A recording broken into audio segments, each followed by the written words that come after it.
Hello, my name's Paul Sudnik, and I have a very broad interest in entrepreneurship that I've built up over most of my career. In fact, I think that entrepreneurship is really an attitude to life rather than simply about starting up businesses on a serial basis. And for me, internationalisation, which is what we're going to talk about today for most of the time, is really an extension of that attitude to life. I've tried to practice that kind of approach throughout my first career, where I worked with a series of multinationals where I've done both corporate startups and corporate turnarounds. And for the last 8 years or so, I've actually been developing a second career in academia and universities. And during that independent phase of my career, I've established my own business, I've set up a business college in a post-conflict environment, and I've transferred UK university business and entrepreneurship programs to fragile states. As we begin to talk about internationalisation, we're recording this today on a beautiful summer's day. Outside, the sun is shining, and people are beginning to think about going on their holidays. Entrepreneurs have holidays too, it's just that they don't switch off when they are on holiday. As you travel from the airport to the resort hotel, you see bustling streets full of people, shops buzzing, restaurants buzzing, full of happy people, and you think, there must be opportunities here somewhere. And then you go and lie on the beach next day, and after 20 minutes you're thinking, I should be up and about and looking for new business opportunities somewhere so that I can internationalize my business and take advantage of this opportunity whilst I'm here on this holiday. And you fret about how you're going to take those first steps. What should I do? What should I be doing instead of lying here on the beach? And the point is, I think, that actually, by being on holiday internationally and thinking in this way, you've already taken the first steps towards internationalisation. What I want to do here in the very, very short time that we have available today is to outline some of the practical steps that you might want to consider as you internationalise your small business, but at the same time, see if there are any support mechanisms that we might be able to generate from the academic research that is already existing in universities. The first thing that I think we should mention is a tool that's called the strategic tripod. In fact, it's not really a tool, it's a collection of 3 or 4 different tools which take a different view on putting together the blocks of strategic analysis as you begin to move your business forward. When we consider the strategic tripod, we think about 3 specific elements. We think about an institution-based view, where we begin to take a very, very broad view of the environment that we're working in, and we try and understand all the external factors that may affect our business. We then would consider an industry-based view, and here we're concerned about what's happening in our value chain. How do our suppliers interact with each other and with us? How do we interact with our customers, and what do our customers expect of us? And finally, within the strategic tripod, we might look at what we would call a resource-based view. And this asks us to consider, do we have the capacity, both in terms of tangible and intangible resources, to do the job at hand? If we bring together these 3 views, the institution, industry, and resource-based view, then together we have a series of tools that allow us to estimate and to determine whether our international efforts are likely to succeed or not. Let's examine a little bit further the resource-based view. The resource-based view invites you, the entrepreneur, to consider whether we have the ability to create the resources and to maximize them in order to give us that all-elusive competitive advantage that we need in order to be successful as we internationalize. And essentially, we begin to ask ourselves, do we have the opportunities that present themselves now, and can we take advantage of them? And more importantly, can we be ready for those opportunities in the future? This all sounds a little bit idealistic, of course, because each company, each entrepreneur is an individual and has their own particular set of circumstances. Those companies are unique and have a particular bundle of resources that they can use. And you as an entrepreneur have a particular appetite for risk. You can take more or less risk depending on your personality, depending on the environment within which you are at the moment, and depending on recent events, no doubt. So it's very hard to draw hard and fast rules about when we have enough resources and what we need to do. It's certainly something that you need to consider in order to be able to take opportunity when it arises.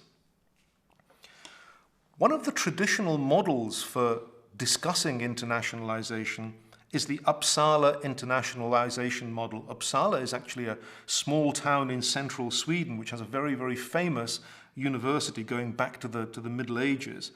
And academics at that institution have established what they call a stage model of internationalization. They see firms taking the first simple step towards exports as the primary moving objective of beginning to internationalize. As your company evolves on the international stage, you may then move towards a process of establishing a sales office in the countries that you're addressing.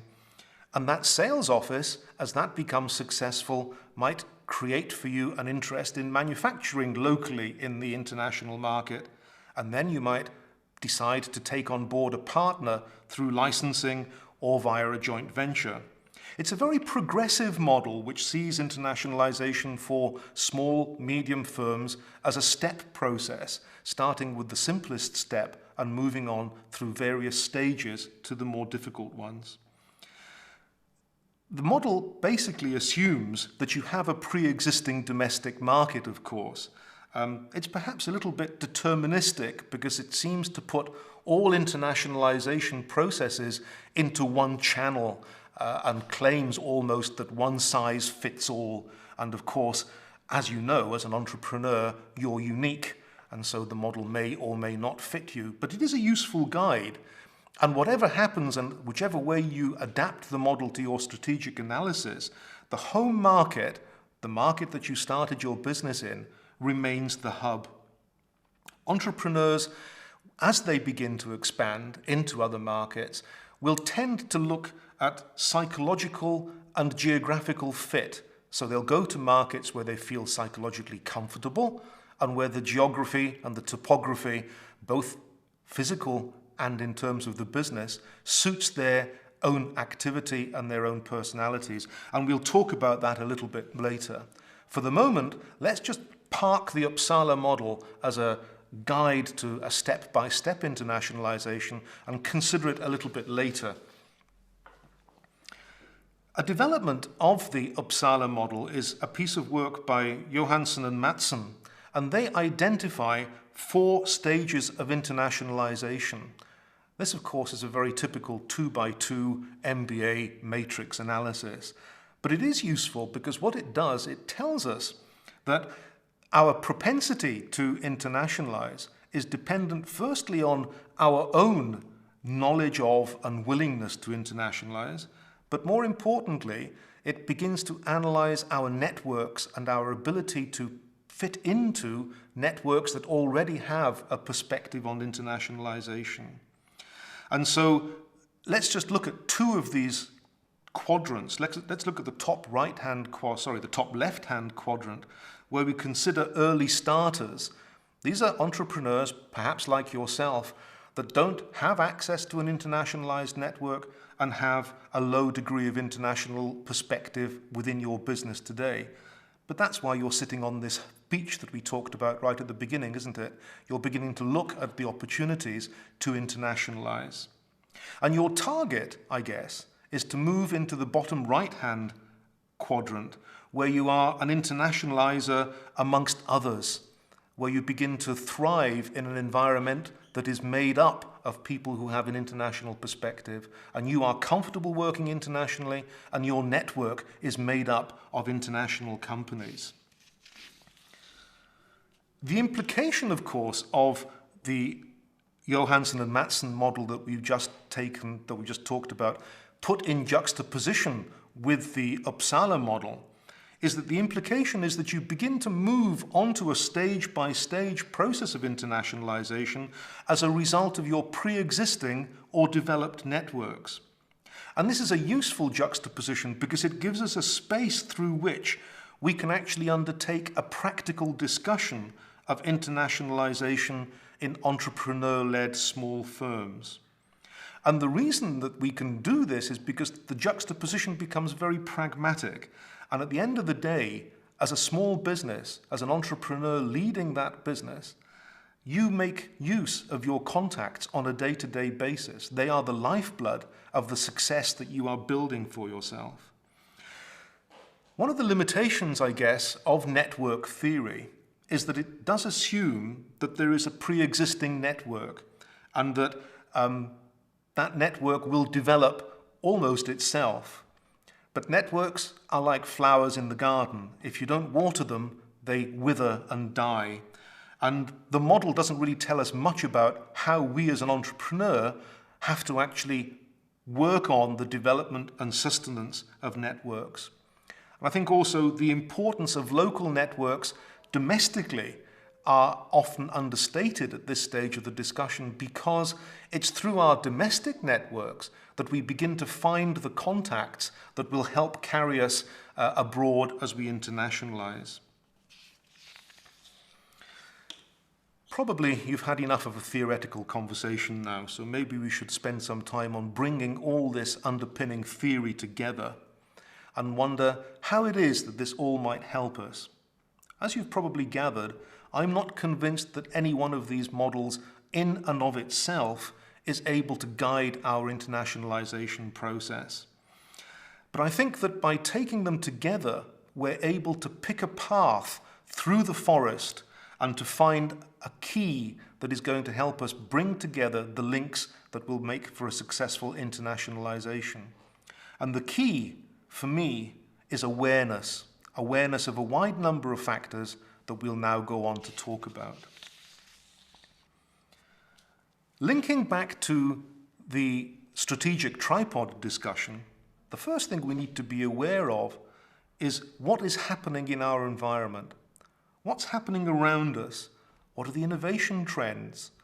We as entrepreneurs are natural innovators. We either innovate products or we innovate processes, or we bring together bundles of processes and products to create new offerings for the market.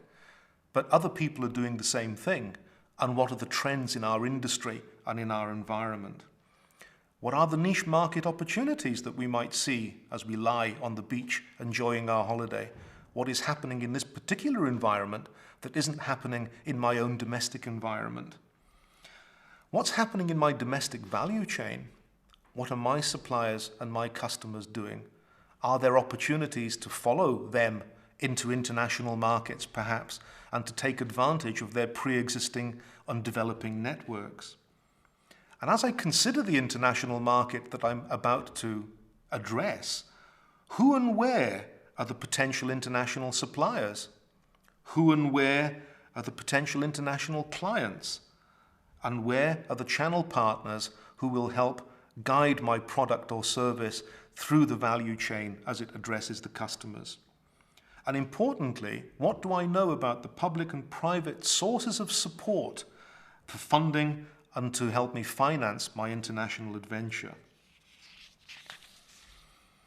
I think the other aspect of risk you need to be aware of, and of course you are, being a successful entrepreneur, is risk. And we might look at risk from two perspectives. Maybe a higher level of risk in terms of the political, economic, and socio-political risk, which are really environmental and very, very much external to what we do. This is the risk of revolution or the risk of economic collapse in the market that I'm about to address. And they're perhaps not within my remit to influence, but they're certainly within my remit to avoid if I don't want to take that risk on. Secondly, I might want to look at technical, resource-related, and operations risk. And as I consider that kind of risk, what I begin to see are things that I can actually influence as an entrepreneur. And as a wealth maximizing entrepreneur, you have a habit of selecting methods of doing business, and in this case, methods of internationalization, with the lowest risk, while at the same time achieving the greatest level of return. And this is part of your skill as an entrepreneur running and developing your business. It's what you do every day, isn't it? The difference only between taking that risk in your domestic market and taking it internationally is the contextual difference of being somewhere that you're not particularly familiar with. But the opportunistic behavior that's involved goes with the territory. You do it every day.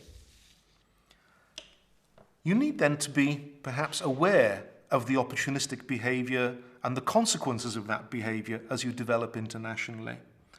Internationalization is much like starting the business that you have today in the first place, just that you're doing it somewhere else. And as you begin to move internationally, you knowingly increase the amount of risk that you have, because you have your original domestic risk and now you're taking on the risk internationally. But you expect your domestic risk to stay on an even keel, don't you? You expect your business to continue to do well because it's providing your platform for internationalization. So as you internationalize, what you're really doing is returning to levels of risk that you perhaps undertook at the very, very beginning of your career as an entrepreneur. And on a net basis, the amount of risk that you have is probably very similar to that you had at the outset of your business. And if you look at opportunistic behavior in an international market like that, then really internationalization becomes a risk-reward lever, because every step of internationalization ratchets up the risk, but no further than where you were at the outset of your business. And once you have that particular step of internationalization under control, then you're able once more to consider increasing the risk ratio that you take on board in pursuit of further rewards. And as you consider that opportunistic behavior, you go back to the Uppsala model and you say, where am I on this ladder, if you like? Am I at the export stage? Should I move beyond export and move straight away into a manufacturing operation in my target international market?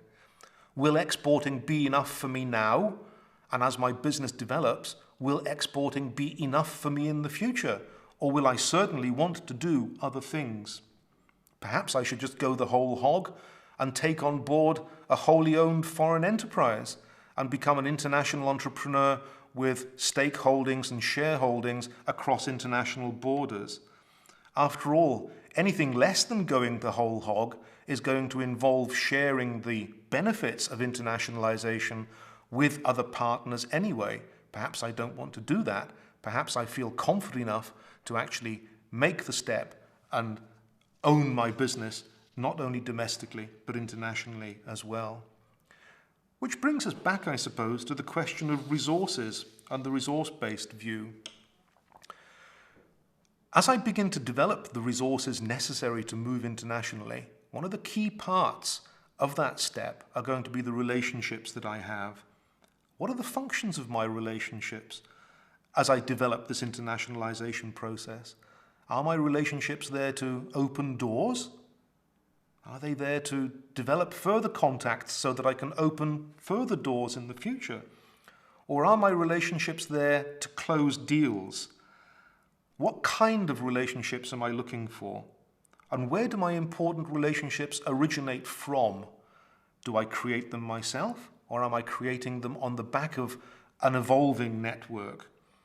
As you develop relationships, a key tool of networking, of course, is to always leave one contact, finish a meeting with one contact with a further 2 addresses in your iPad. What long-term strategy of relationship building am I pursuing? Am I actually pursuing a strategy for relationship building, or is this ad hoc? And I think that successful entrepreneurs have long-term consequential strategies for building relationships. And those relationships need to be strong, deep, and interpersonal. Because whilst the textbooks will talk to you about having relationships internationally, I firmly believe that those relationships need to be one-to-one between people. And I want to have those firm relationships because ultimately, as we said when we were considering the quadrant that we looked at earlier on, we want to be in the bottom right-hand corner. We want to be a strong international amongst others. And we do that through gaining the respect of individuals for our work by contributing and by learning from them. Finally, as we begin to talk about individuals, we must also, I suppose, be aware of the cultural differences between our domestic environment and the environment that we are now considering to work in. There's a phrase that I think encapsulates the risks of working internationally and across cultures, and the phrase is the liability of being foreign. Many companies and many individuals think that just because the partner organization or the individual partners with whom we're working speak the same language, that they must be the same as us, and that the way we do things around here, just because it looks the same, is the same as it is back home. And that's not true. Business history is littered with UK companies, for example, that have thought that the United States will be a great market to expand into, without recognizing that the US is at least 3 separate markets with very, very different business processes in those different places with different consumer expectations. The example of Walmart in Germany, where they failed badly, not because Germans don't like discount stores, just that Germans like their discount stores to be tidy. And should you, when you meet a new partner, should you shake hands or should you not shake hands? Should you have 1 peck on the cheek, 2 pecks, or perhaps even 3? These are all these cultural differences that you need to bear in mind as you begin to evolve internationally. But I'm not too worried. I think as a successful entrepreneur, you're going to handle these differences. Just be aware of them. As we come to an end, I've been asked to summarize what I think it is to be an entrepreneur. And I've thought long and hard about these aphorisms, if you like. And I think entrepreneurs essentially see things from an unconventional perspective. I think they have an open mind to everything. Crucially, successful entrepreneurs have an ability to listen to themselves, but they also listen to others. I think they're also clear about having one long-term aim and sticking to that aim, whatever happens. From my own personal experience, I also think it's important that you share your dream with those close with you, those close to you, and also, finally, recognize that failure is a foundation for success. I wish you luck. Thank you very much. I've enjoyed talking to you about internationalizing your entrepreneurial business.